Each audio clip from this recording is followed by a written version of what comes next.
Long before modern empires rose and fell, there were civilizations lost to the sands of time. Their cities have crumbled, their languages lost, and their knowledge erased, often without explanation. Consider Göbekli Tepe in modern Turkey. Its massive T-shaped pillars and carved stone rings date back to about 9,600 to 12,000 BCE, built by hunter-gatherers thousands of years before farming became common.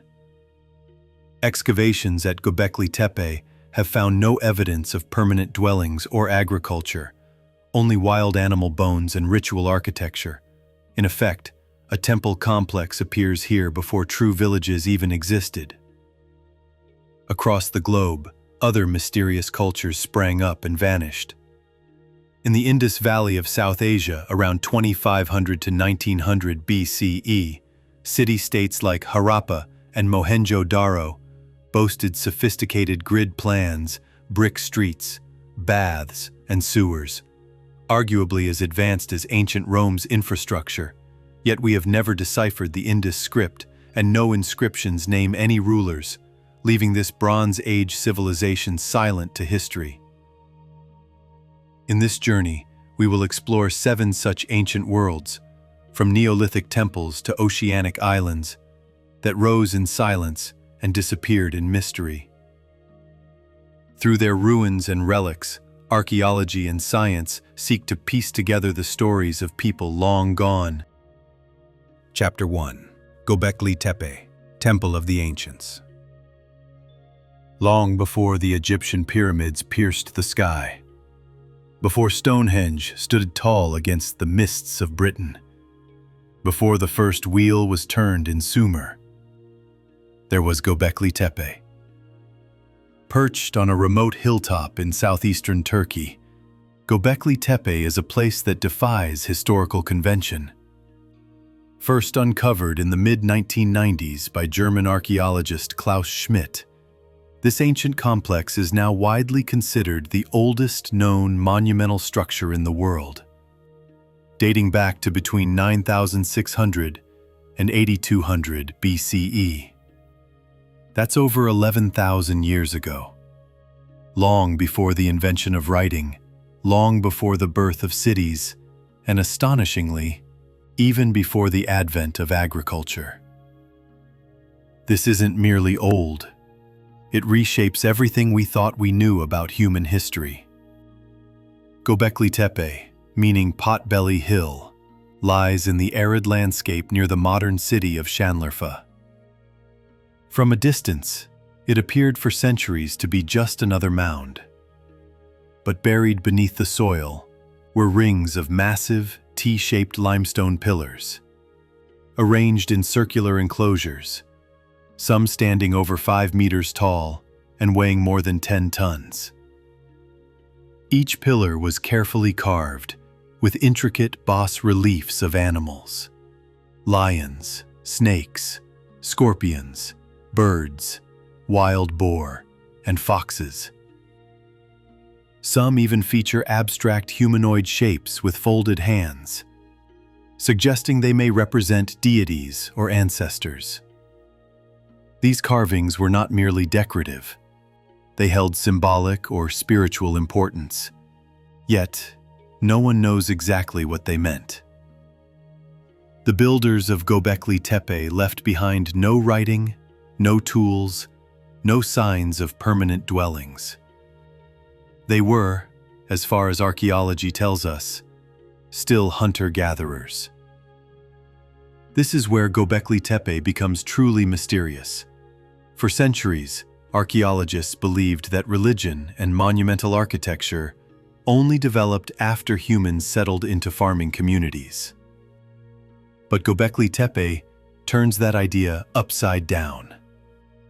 Here we have a massive ritual center, built not by farmers, but by nomadic people living off the wild. There are no houses nearby, no evidence of agriculture, only animal bones, flint tools, and stone enclosures. This suggests a radical theory.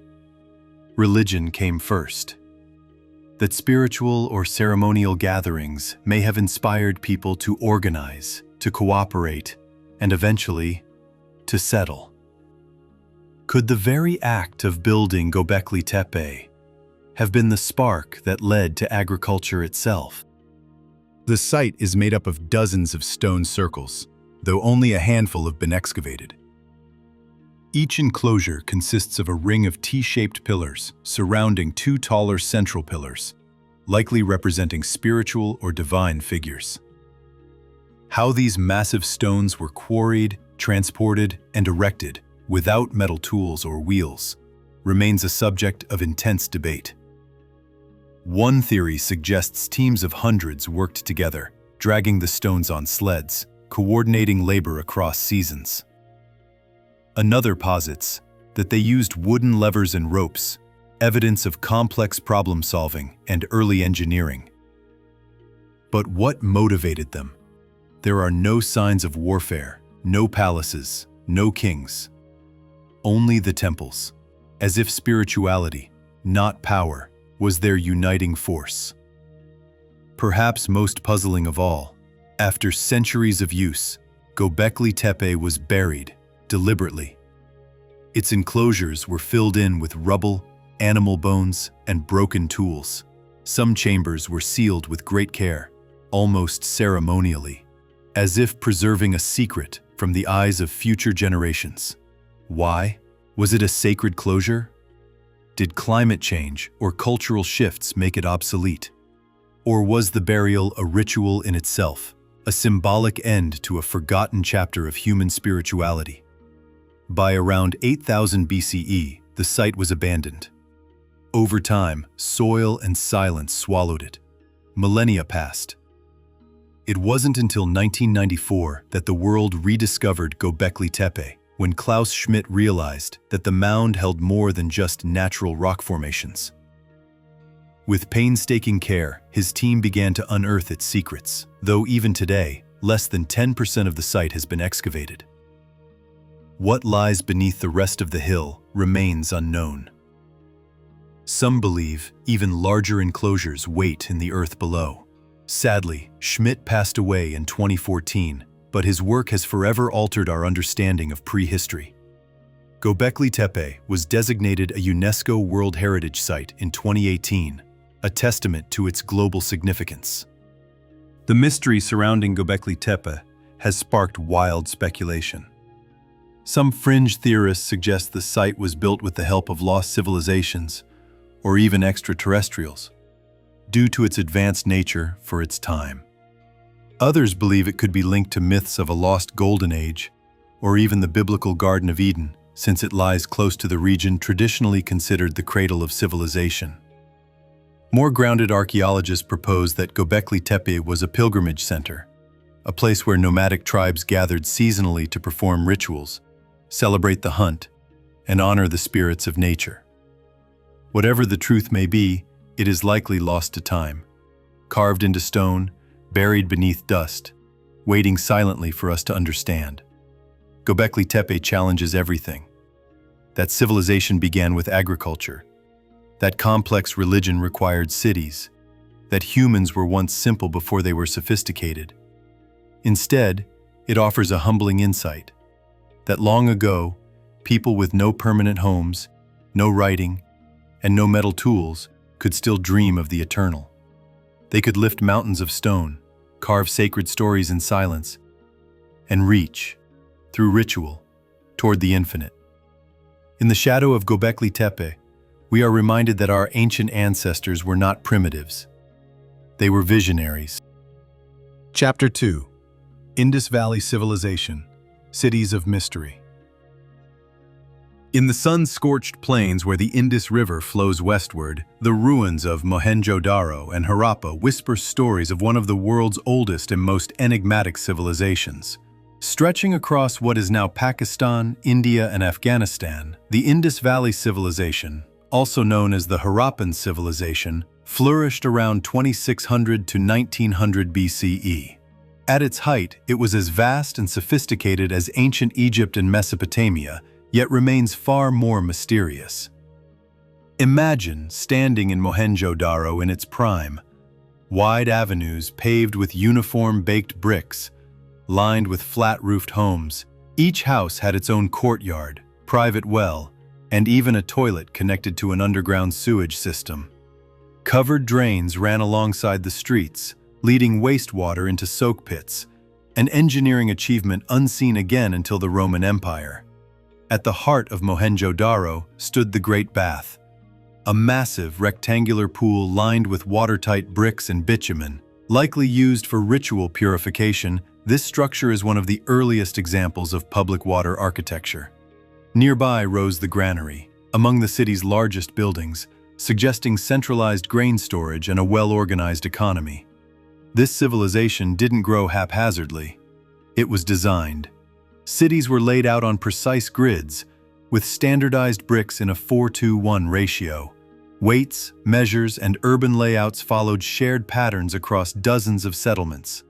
Harappa, Mohenjo-Daro, and cities like Ganweriwala reveal a civilization of engineers and planners, a society driven by logic, trade, and harmony with its environment. Life in the Indus cities was vibrant and well-organized. In the markets of Mohenjo-Daro, merchants traded in wheat, barley, cotton cloth, and beads made from agate, carnelian, and seashells. Cotton was locally farmed, perhaps the world's first large-scale cultivation, and dyed into vivid colors. Artisans crafted pottery in kilns, carved intricate seals, and hammered copper into tools and ornaments. Hundreds of small carved seals have been unearthed, stamped with unicorns, bulls, and mythical animals. These may have served as commercial tags or religious tokens, hinting at a culture rich in symbolism. Despite their artistry, the people of the Indus left behind no palaces, no temples, no royal tombs. There are no statues of kings, no inscriptions glorifying rulers. Instead, evidence suggests a relatively egalitarian society. Power may have been shared among councils or local leaders rather than concentrated in a central monarchy. Each city appears to have operated semi-independently, bound together by shared customs, trade, and urban ideals. With population estimates between 1 and 5 million, this decentralized but united system is astonishing in scale. Yet the biggest mystery of the Indus Valley remains its writing. Hundreds of inscriptions have been found on seals, tablets, and pottery, but the script remains undeciphered. The symbols are beautiful. Some resemble plants, animals, or geometric shapes, but their meanings are lost to time. We don't know what language they spoke. We don't know what they called themselves. Despite being contemporary with cuneiform and hieroglyphs, the Harappan script has resisted all attempts at decoding. Without it, we are left to interpret their society through silence, through bricks, beads, and broken artifacts. But every civilization, no matter how advanced, faces trials. By 1900 BCE, signs of decline began to appear across the Indus world. Wells were left untended, streets grew cluttered, granaries emptied. Yet there is no evidence of violent invasion, no weapons or burnt layers suggesting conquest. Instead, clues point to climate change. Geological studies reveal that the once dependable monsoon weakened. Rivers like the Ghaggar Hakra began to dry or shift course.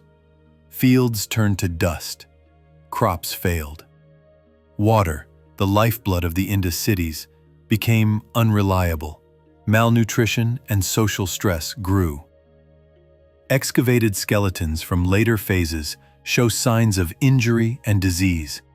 Over time, trade declined. Urban centers like Mohenjo-Daro and Harappa were gradually abandoned. Their silence was not sudden, but slow, drawn out over generations. Some scholars also point to internal social unrest or the arrival of new Indo-Aryan peoples from the northwest. But these theories remain debated. What's clear is that by 1300 BCE, the great cities were gone. Nature reclaimed their streets. The sounds of daily life, of artisans and merchants, children and priests faded into the dust. Yet the legacy of the Indus Valley is not lost. In 2014, archaeologists discovered Ganweriwala, a massive urban site previously unknown, reminding us that the story is still being written. Thousands of artifacts have yet to be uncovered. Each shard of pottery, each carved seal, holds a whisper of a people who once thrived in harmony with water and earth.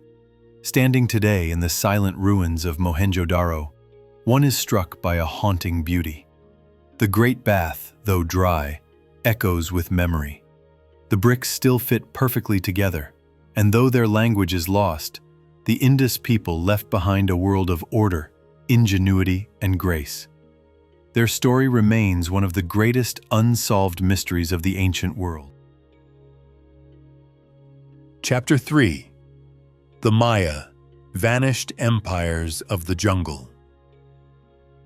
In the steaming jungles of Mesoamerica, where howler monkeys cry from the canopy and mist clings to the leaves, the ancient Maya carved their story in stone. Between 2000 BCE and the dawn of the second millennium CE, the Maya flourished across what is now Guatemala, Belize, southern Mexico, and western Honduras. Their classic period, from roughly 250 to 900 CE, was a golden age, an era of cosmic timekeepers and jungle kings, of starlit temples and sacred calendars. Picture Tikal at dawn. White limestone pyramids pierce the green fog, towering above an ocean of trees. In the plazas below, thousands gather. Priests chant from scrolls, smoke rises from copal incense, and the stelae, great upright stones, bear the faces and names of kings long past. The Maya were among the most sophisticated astronomers of the ancient world. They charted the cycles of Venus, tracked eclipses, and created calendars more accurate than those of Europe at the time. They were the first in the Americas to use the number 0, long before it was widely known elsewhere. Their math was positional, base 20, and astonishingly precise. Writing flowed from their hands in elegant curling glyphs, a true script, carved into stone, painted on ceramics, and inked onto codices made of bark paper. Through these hieroglyphs we glimpse their myths, their dynasties, their rituals, stories of gods of maize and rain, tales of hero twins in the underworld, records of battles, births, eclipses, and blood offerings. Each Maya city was a kingdom in itself, a powerful city-state ruled by its own divine king, or Kuhul Ajau. Tikal, Copan, Palenque, Calakmul, these were rival powers, each building vast temple complexes and palaces, each carving its own narrative into the jungle stone. Their architecture blended beauty and cosmology. Temples aligned with solstices. Ball courts mirrored celestial cycles. In the heart of every city was a sacred center, where rituals took place, sacrifices were offered, and gods were honored. Maize, the life-giver, was central to it all. The Maya believed they were born from maize. Their gods, too, were bound to corn and sky and water. In colorful murals and tombs, we see the rituals of kings and priests. Feathered headdresses, jade masks, obsidian knives, and sacred blood offered to the gods. The famous Maya ball game wasn't just sport. It was ceremony. Players struck rubber balls through stone hoops high on court walls. Victories could mean honor or death. Some inscriptions speak of captive kings offered in sacrifice after the game. In the stone of Chichen Itza, we still see the carvings of decapitated players. Myth and ritual forever frozen in time. Bloodletting, too, was a sacred act. Noble men and women pierced their tongues, ears, and genitals to draw blood for the gods. In the cenotes, sacred wells, offerings of jade, gold, and even human remains have been found. sunk beneath the water in devotion. But even the most radiant sunsets. By the 9th century CE, the classic Maya world began to unravel. Cities in the southern lowlands, great capitals like Tikal, Copan, and Palenque, fell silent. Temples were abandoned. Murals were whitewashed. Kings ceased to rule. What caused the collapse of this radiant civilization? Theories abound, and the truth, as always, is layered and complex. Tree ring records and lake sediments tell of terrible droughts, years without rain in a region dependent on seasonal water. The forest was stripped to grow maize. Soils were overworked, fields exhausted. As water dried and crops failed, cities fought over what remained. Inscriptions speak of war, of starving kings, of broken alliances. Internecine warfare may have compounded famine. As dynasties clashed and nobles vied for power, the people, artisans, farmers, builders, may have simply walked away. Without them, the cities died. Yet not all Maya cities vanished at once. In the northern Yucatan, centers like Chichen Itza, Uxmal, and Mayapan survived longer, blending Maya tradition with influences from central Mexico. These cities thrived into the 11th and even 13th centuries, long after the southern heartlands had crumbled. Though their stone cities fell to ruin and jungle vines, the Maya did not disappear. They endured. When the Spanish arrived in the 1500s, they found not a dead civilization, but millions of Maya still living in villages across the Yucatan and highlands. They spoke the descendants of their ancient languages. They observed rituals in secret, planting maize with prayer, watching the skies, offering incense.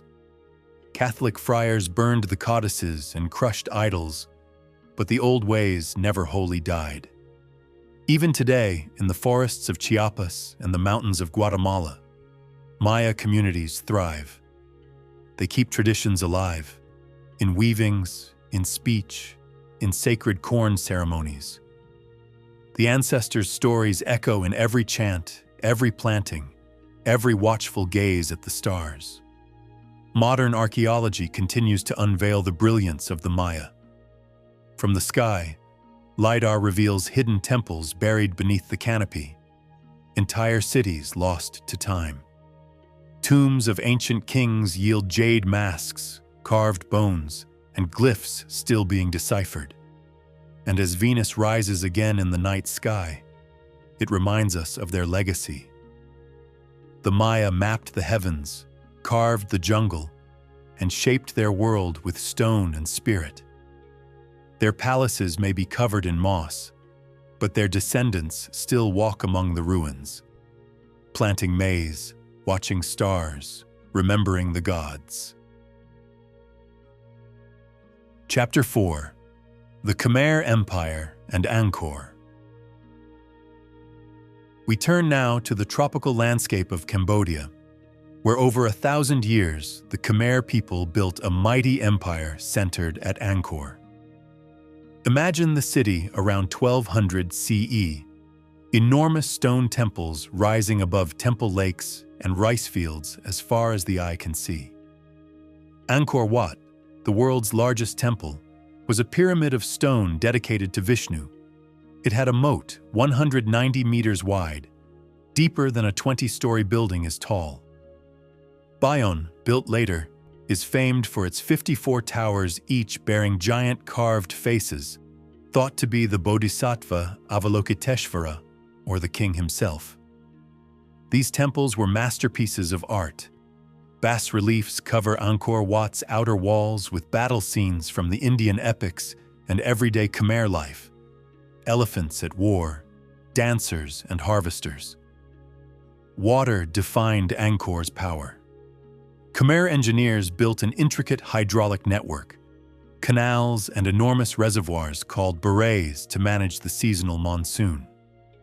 The East Baray, for instance, was over 3 kilometers long, and its stone sluice gates could regulate flooding. At harvest times, villagers could drain the barays to irrigate fields. In the wet season, the barays absorbed overflow. Through such engineering, Angkor could support a huge population. Scholars estimate up to 1 million people at its peak, and multiple rice crops per year. Agricultural records, from rice pollen and sediment cores, show that intensive farming and aquaculture fed the city. Khmer kings poured immense wealth into their god king's cult. Sandstone quarries were carved out by hand, and artisans sculpted thousands of carved reliefs and statues. However, the glory of Angkor did not last. By the 14th century, even before its final sacking in 1431 CE, the city was in trouble. Studies of sediment from the barays reveal that between 1340 to 1400 CE, a severe drought struck. The reservoirs dried up or silted in. Canals went unused. Without reliable water, the rice fields would have failed. At the same time, rival polities grew stronger. In 1431, the Thai kingdom of Ayutthaya invaded and took Angkor, which seems to have been largely abandoned already. The royal court moved south to Phnom Penh, and trade routes shifted. In short order, the once mighty Khmer capital fell quiet. To the outside world, Angkor was forgotten until the 19th century, when European explorers rediscovered it amid the jungle. The French naturalist Henri Mouhot in 1860 wrote rapturously of these stone wonders concealed by strangler figs. In modern times, technology has unveiled even more of Angkor's secret. Airborne LiDAR surveys have shown that the city stretched over some 400 square kilometers. Thousands of additional temples, roads, and villages lie hidden under forest. Today, archaeologists and conservators use laser mapping and careful restoration to preserve Angkor Wat, Bayon, Ta Prohm, and dozens of other sites. At sunrise, you can still see Angkor's silhouette reflected in its moat, as it has for 800 years, whispering the legacy of a water engineering empire. As we move beyond the grandeur of Angkor's temples and hydraulic feats, we find the soul of the Khmer Empire woven into its daily rituals, spiritual beliefs, and cosmic symbolism. Every stone carving, every tower, was not merely architectural, it was a reflection of a sacred cosmology.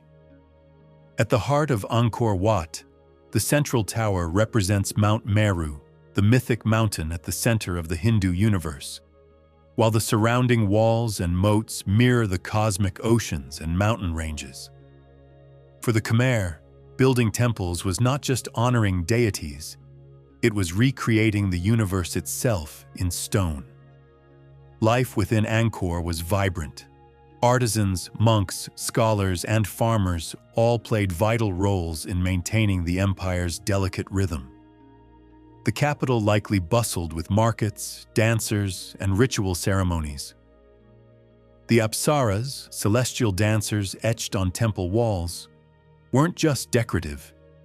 They symbolized the eternal dance of creation and divine order. Khmer inscriptions tell of royal decrees, temple donations, and festivals aligned with celestial events. The society valued merit-making, where wealth was used not for personal luxury, but to build temples, sponsor monks, and maintain spiritual harmony. Kings were Devarajas, god kings, embodying both spiritual and worldly authority. But beneath the surface of Angkor's golden age, signs of strain began to emerge. As the population expanded, the environmental pressure intensified. Deforestation to fuel temple construction and agriculture led to soil erosion and destabilized water systems. Meanwhile, the region itself was changing. The rise of Theravada Buddhism began to shift the religious tone of the empire. Unlike the grand, royal-centric Hindu temples, Theravada teachings emphasized individual enlightenment, humility, and simplicity. This new faith slowly diminished the aura of divine kingship that once held the empire together. And then came silence. The jungle crept in like a forgotten god, reclaiming the stones. Roads turned to root paths, reservoirs to stagnant pools. The face towers of Bayan no longer watched over kings, but over tangled vines and birdsong. Yet even in abandonment, Angkor did not die. Today its energy lingers, a ghost of grandeur. Pilgrims still walk its causeways. Scholars study its geometry, discovering that temple alignments mirror solar and lunar cycles, built with a precision that rivals modern engineering. In this fallen city, we are reminded, even the greatest civilizations are impermanent. But their echoes, sculpted in stone and whispered through time, still shape our imagination. Chapter 5. Easter Island, Rapa Nui, Island of Stone Heads. In the heart of the Pacific, far from any continent, lies Rapa Nui, better known to the world as Easter Island. A speck of volcanic rock, remote and windswept, it was settled by daring Polynesian voyagers around the 9th to 12th century CE. They crossed vast oceans guided only by stars and swells, bringing with them plants, animals, and a deeply spiritual worldview. Here, on this isolated island, they built one of the most mysterious cultures in human history, a society of navigators turned master stone carvers. Their legacy: nearly 900 monumental statues, the moai, scattered across the landscape. Each moai was hewn from volcanic tuff, some towering over 30 feet tall and weighing more than 80 tons. They stood on sacred stone platforms, or ahu, facing inland as if watching over their descendants. The Rapa Nui believed the statues embodied the mana, spiritual power of their ancestors. To carve and erect them was not merely an act of tribute, but of cosmic balance. Villages were constructed nearby, with distinctive boat-shaped stone houses called Hair Payanga, and the people cultivated sweet potatoes in cleverly built gardens that retained moisture in the poor volcanic soil. Fish and seabirds provided protein, and they thrived for a time. But as generations passed, the island's delicate ecosystem began to falter. The once forested hills grew bare. The iconic Pascalacocos palm, once dominant, vanished. For centuries, the prevailing theory was that the islanders had cut down all the trees to move the statues, dooming themselves to erosion, famine, and warfare. Yet modern research reveals a more complex truth. Pollen cores from ancient crater lakes suggest deforestation was a gradual process, and not solely due to human axes. Rats, introduced by the first settlers, likely played a hidden role, consuming the seeds of native trees faster than they could regenerate. It wasn't just ecological collapse by overreach. It was a slow, tragic unraveling, accelerated by invasive species, changing climate, and a finite island's limits. Even as the trees disappeared, the society did not crumble instantly. New excavations show moai construction continued well into the 17th century. Chiefs still wielded power. Ceremonial life went on. The people adapted, but not even their resilience could prepare them for what came next. In 1722, the Dutch explorer Jacob Roggeveen arrived on Easter Sunday. What he found was a population reduced to just a few thousand, perhaps only a fraction of its former size. Many moai still stood, but others had been toppled, victims of inter-clan rivalry or spiritual protest.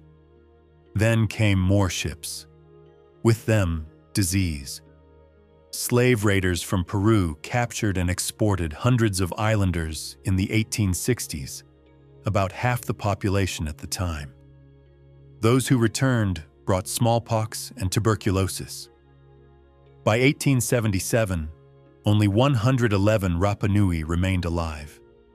A civilization of thousands, sculptors of stone and sea, reduced to whispers in the wind. The fall of Rapa Nui is often painted as a grim warning, a parable of environmental collapse. And indeed, without forests, the islanders lost the ability to make canoes, limiting their ability to fish or travel. Soil erosion made farming difficult, yet that isn't the whole story. Rapa Nui did not die in a moment. It was weakened by ecological strain, but shattered by outside forces.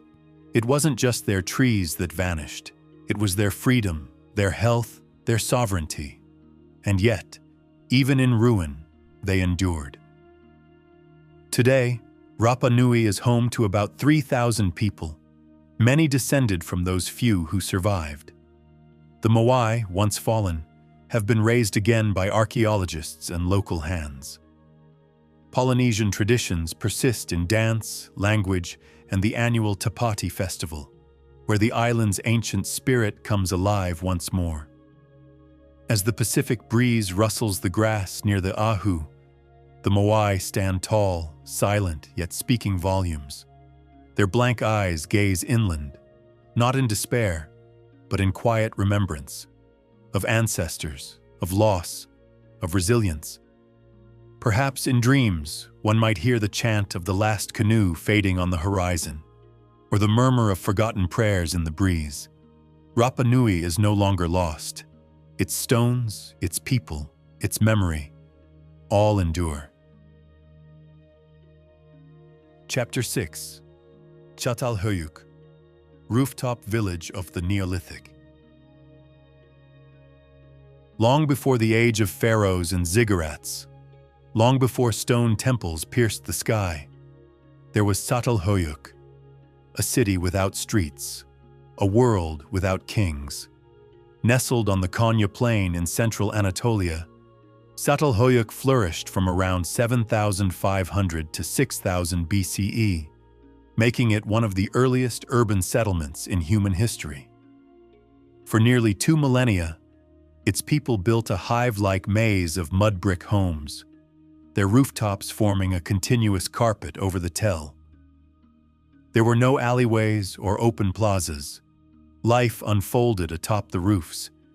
People walked, met, and mourned above the earth, climbing down into their homes by ladder through smoke-hazed ceilings. Each house was more than shelter. It was a microcosm of belief and memory, a single long room with raised benches, a hearth, and sometimes a shrine. Children were born here. Ancestors were buried beneath the floors, their bones stirring silently beneath the daily rhythm of cooking, crafting, and sleep. And sometimes, the skull of a beloved elder was brought back, exhumed, painted, and displayed with reverence. Memory was not just preserved, it was embedded in the home. The walls spoke. Painted in red, ochre, and black charcoal, they told stories in images. Vultures soaring over headless bodies, geometric spirals, leaping animals. Some murals seem to echo rituals. Others may reflect early maps or cosmic visions. And in many homes, bullhorns were mounted, bucrania, symbols of power, fertility, and sacrifice. Archaeologists have found over 9,000 of them, silent sentinels of a forgotten spirituality. Çatalhöyük's people farmed wheat and barley, herded sheep and cattle, and hunted wild game in the plains. They crafted pottery, bone tools, and polished obsidian knives so sharp they rival modern blades, sourced from volcanoes far to the east. This was a village already enmeshed in trade, ideas, and artistic expression. But perhaps most astonishing is what they did not build. No palaces, no temples, no signs of centralized authority. Every house was equal. Every hearth glowed with the same flame. This was not a kingdom. It was a community, egalitarian, spiritual, and deeply human. Despite its complexity, Çatalhöyük shows no signs of kings or conquests. There were no grand monuments towering above the rest, no elite tombs, no ruling class marked by gold or glory. Instead, each house held its own sacred corner, a shrine nestled beside the hearth. Spirituality wasn't centralized. It was lived in the daily rhythm of life, woven into the fabric of every home. Over centuries, the village rose like a layered cake. When a house grew old or decayed, it was filled in and built over. This process created 18 distinct layers of occupation, each built on the memory of the last. The very ground was a record of time, a human archive of brick and bone. Inside these homes, archaeologists found more than tools or bones. They found music, clay flutes resting in the dust. They found art, delicate figurines shaped from earth, often depicting voluptuous female forms, perhaps symbols of fertility or goddesses long forgotten. They found tools for grinding grain, weaving cloth, carving stone. These were not just survivors. They were creators, storytellers, farmers, and dreamers. But then, around 6000 BCE, the village was abandoned. There are no signs of fire or war, no massacre, no destruction layer, just a quiet retreat. The people left their homes, sealed their doors with mud brick, and walked away. Some suggest the climate had shifted, the land growing cooler, drier, more difficult to farm. Others believe the community may have simply evolved, seeking new ground, new ways of life beyond the rooftops. For thousands of years, the village slept beneath the soil, its memory buried, forgotten. Then, in the 1960s, British archaeologist James Mellart began to peel back the layers. What he and later teams uncovered was astonishing. Ovens still intact, pigments still clinging to walls, entire rooms frozen in time. Yet only a fraction of Çatalhöyük has been excavated. Much still lies untouched, whispering stories to the wind. Today, as the sun rises over the Konya Plain, casting shadows across the tell, one can almost hear the echo of footsteps across ancient roofs. A mother grinding grain, a child chasing the light, a priestess painting vultures on the wall. Their world is gone, but not lost. It lingers in the dust, in the bones, in the painted walls and sacred horns. Çatalhöyük was not the first city, nor the most powerful. But in its silence, it tells us something profound, that humanity's earliest steps into community, art, and meaning were taken not with grand ambition, but with shared fire, painted walls, and rooftops open to the stars. Chapter 7. The Mississippian Culture, Cahokia. In the heart of North America's woodlands, nestled between the Mississippi and Ohio River valleys, rose a civilization shrouded in quiet majesty, the Mississippian culture. From around 700 to 1500 CE, these people flourished, building earthen monuments that would rival the great stone cities of distant continents. Their crown jewel was Cahokia, a sprawling metropolis near modern-day Saint Louis. At its zenith between 1100 and 1200 CE, Cahokia thrived as a cultural and economic hub, home to perhaps 10,000 to 20,000 inhabitants, and more when including its satellite villages. Life pulsed through muddy river ports, where traders, farmers, priests, and artisans crossed paths under wide Midwestern skies. The heart of the city was Monk's Mound, a flat-topped earthen pyramid over 30 meters high, larger than the Pyramid of the Sun in Teotihuacan. On its summit may have stood a wooden temple or the residence of a divine chief, overseeing the realm below. Around it rose over 120 smaller mounds, platforms for residences, temples, burials, and ceremonial spaces. At its center lay a massive 40-hectare plaza, one of the largest public spaces in the ancient world. Mississippian society was rooted in intensive maize agriculture. The land was carved into raised fields to improve drainage and fertility. Women tended crops, corn, beans, squash, harvesting life from the soil. Men hunted deer and elk, fished the rivers, and crafted goods from stone, bone, and copper. Artisans shaped polished pipes, shell gorgets, and copper breastplates, bearing intricate designs that reflected a rich, spiritual world. Across the southeast, shared religious symbols echoed through time. Known today as the Southeastern Ceremonial Complex, bird and serpent effigies, hand motifs, and celestial iconography point to a unifying cosmology. From the Gulf Coast to the Great Lakes, their sacred worldview transcended distance, binding communities through myth and ritual. Burials reveal a powerful elite. At Mound 72 in Cahokia, archaeologists uncovered the remains of a noble figure laid upon a bed of 20,000 shell disc beads, surrounded by dozens of sacrificial victims, women, children, and ceremonial dancers dressed as falcons. It was a spectacle of devotion and hierarchy, a solemn testament to a world where rulers claimed divine lineage. Cahokia was more than mounds and maze. It was a city of sky watchers and stargazers. Near the central plaza stood wood henges, circles of tall wooden posts aligned to solar events. These structures marked solstices and equinoxes, blending astronomy with ritual. Time and cosmos were woven into their daily life, each season sacred, each shadow a sign. Trade networks extended far beyond the city. Shells from the Gulf Coast, copper from the Great Lakes, obsidian from distant lands, all passed through Cahokia's markets. This was a cosmopolitan hub where ideas, objects, and beliefs flowed like the rivers nearby.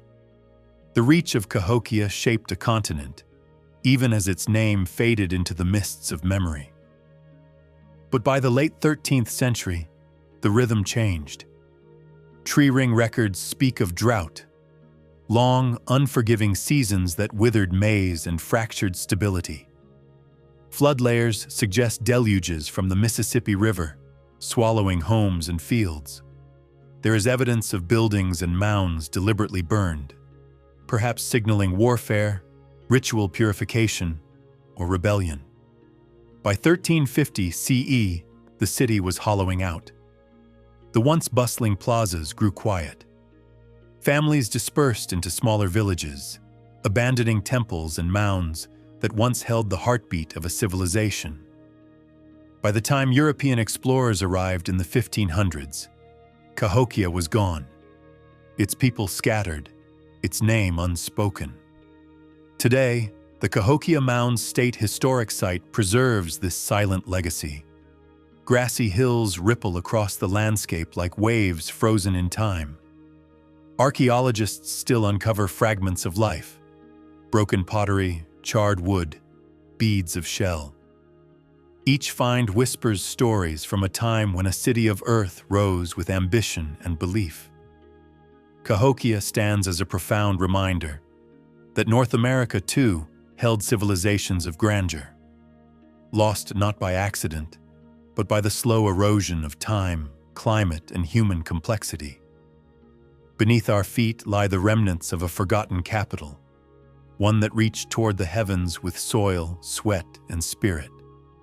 Its legacy lives not in stone or script, but in the land itself, and in the echo of drums, long silent, still faintly beating across the prairie wind. Chapter 8. The Minoans, Atlantis of the ancient Aegean. Long before Athens rose in marble and Sparta marched in iron, there was Crete, an emerald isle cradled by the Aegean Sea. and on that island, a people flourished, whose grace and mystery would echo through the myths of Greece and the memories of time. They were the Minoans, and their world began over 4,000 years ago. Between 2700 and 1450 BCE, they built a civilization so radiant, so unlike anything else in the ancient world, that some would later whisper they were the real Atlantis. Their crown jewel was Knossos, a sprawling palace complex more than just a seat of kings.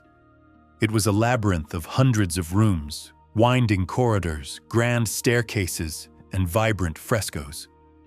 No defensive walls, no looming battlements, only beauty, light, and ritual. Their society, it seems, was not built on conquest, but on commerce, creativity, and a deep reverence for nature. The frescoes still speak, acrobats soaring over bulls, women in flowing gowns dancing beneath blooming lilies, dolphins leaping in sapphire waters. A world filled with color, movement, and life. The Minoans painted their dreams on plaster walls and lived among them. They were masters of the sea. Crete's location made it a hub for trade, a crossroads between Egypt, Mesopotamia, and the Greek mainland. Their ships glided across the Mediterranean, ferrying olive oil, wine, fine ceramics, and luxury goods. They didn't build empires by war, but by influence, spreading art, language, and ideas across the Bronze Age world. Beneath Knossos, legend tells of a maze, the labyrinth, where the Minotaur roamed. And while this may be myth, the palace's complex layout inspired it. Myth and memory blend here, as if the very ground breathes stories. Their religion honored the earth. They worshipped a mother goddess, often depicted holding serpents, flanked by birds, standing firm like a living totem of fertility and protection. Sacred caves and mountaintops dotted their land.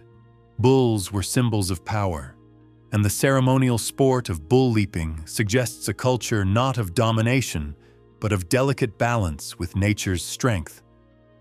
But even paradise is fragile. Around 1600 BCE, a volcanic eruption on nearby Thera, modern-day Santorini, sent shockwaves through the region. Ash blotted the skies. Tidal waves lashed the coastlines. Some believe this catastrophe shattered Minoan society. Others think it was the beginning of a slow unraveling. Whatever the cause, by 1450 BCE, the palaces were abandoned or burned. Mycenaeans from the mainland moved in. The light of Minoan Crete dimmed, yet they left behind no fortresses, no great tombs of kings, only vivid art, scattered ruins, and silent myths. As the Minoan palaces crumbled and their frescoes faded beneath layers of time, the memory of their brilliance was swallowed by myth. For centuries, they were forgotten, ghosts beneath olive groves and wildflowers. Until, in the early 20th century, British archaeologist Arthur Evans uncovered Knossos and gave them a name, Minoans, after the legendary King Minos. What he found defied expectations. No colossal statues of warlords, no records of conquests. Instead, a civilization seemingly devoted to artistry, ritual, and the rhythms of life. The writing they left behind, Linear A, remains undeciphered. Unlike the later Linear B of the Mycenaeans, it speaks in a tongue we no longer understand. These signs, etched into clay tablets, are like messages from a lost dream. Who they were in their own words, what they believed, how they prayed, what they feared, remains a mystery. But in silence, they still speak.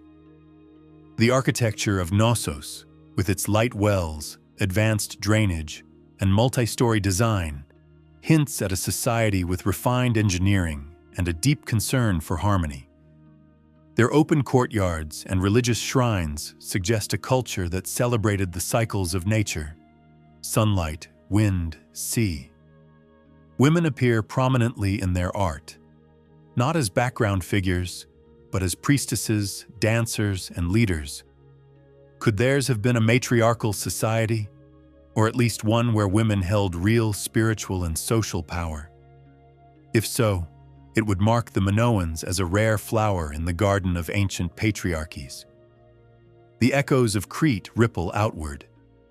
Greek mythology remembers their symbols: the labyrinth, the Minotaur, Daedalus, Ariadne. Yet behind the myths lies a deeper truth of a people who may have inspired legends not through power, but through wonder. Their sudden disappearance has fueled countless theories.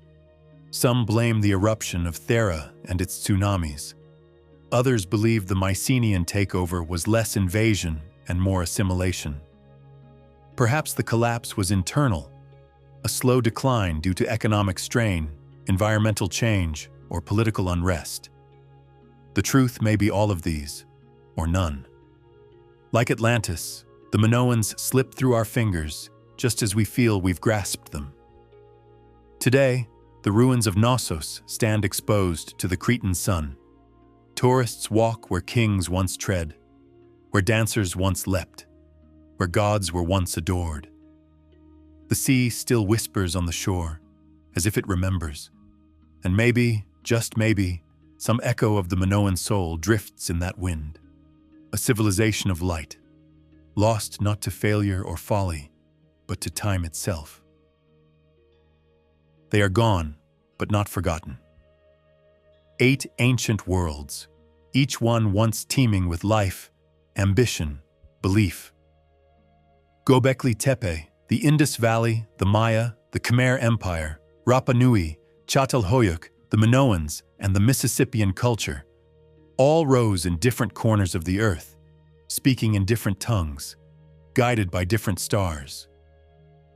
And yet, they share one truth: that the human spirit, when left to dream, creates wonders. Göbekli Tepe defied our assumptions. Long before cities, its builders raised megaliths that spoke of ritual and myth. In the Indus Valley, precision met purpose: city grids, public baths, and a script still undeciphered. The Maya carved time itself into stone, tracking the cosmos from temple summits deep in jungle heat.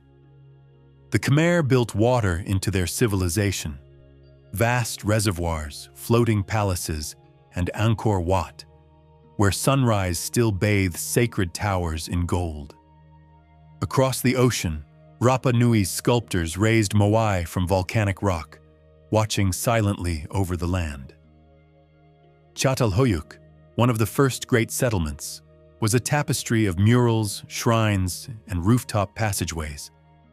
In Crete, the Minoans danced with bulls and worshipped goddesses, their frescoes alive with motion and color. And along the rivers of North America, the Mississippian people shaped mounds like Cahokia's Monk's Mound, as tall as the pyramids, aligned to the heavens, hosting tens of thousands in wooden cities that pulsed with life. They rose, flourished, and vanished, not in a single moment, but across generations. Drought, erosion, invasion, shifting trade, internal collapse. The reasons differ, but the pattern echoes. Great civilizations are not immortal. They are stories, chapters in a much older book. Yet these chapters are not closed. With satellite scans, radiocarbon dates, and DNA analysis, modern archaeology reads what time tried to erase. Every buried wall, every ceremonial mask, every forgotten pathway is a fragment that reconnects us to the past. Their voices, though quiet, have not been silenced. They teach us that progress is not linear, that greatness is fragile, that wisdom can be lost and found again. These cultures may be gone, but they still shape how we understand ourselves, not just as individuals, but as inheritors of memory. In studying their lives, we remember our shared human story. We are not the first to wonder, to build, to believe, and we will not be the last. These lost civilizations still whisper through the stones, and if we listen, they have more to say. Thank you for joining this journey through the echoes of forgotten worlds. Beneath the dust of centuries, we found temples, scripts, cities, and silence. But in that silence, meaning. A reminder that time does not erase, it only buries. There are still questions waiting in the soil, still stories hidden in the stone. And so we look back, not to live in the past, but to learn from it. Because in every vanished world, we find a reflection of our own. The story of humanity is not written in a straight line. It is carved, layer by layer, into the earth itself. If this documentary spoke to you, consider liking, sharing, and subscribing. Leave a comment. Your thoughts help keep these stories alive. And remember, even in silence, the past still speaks.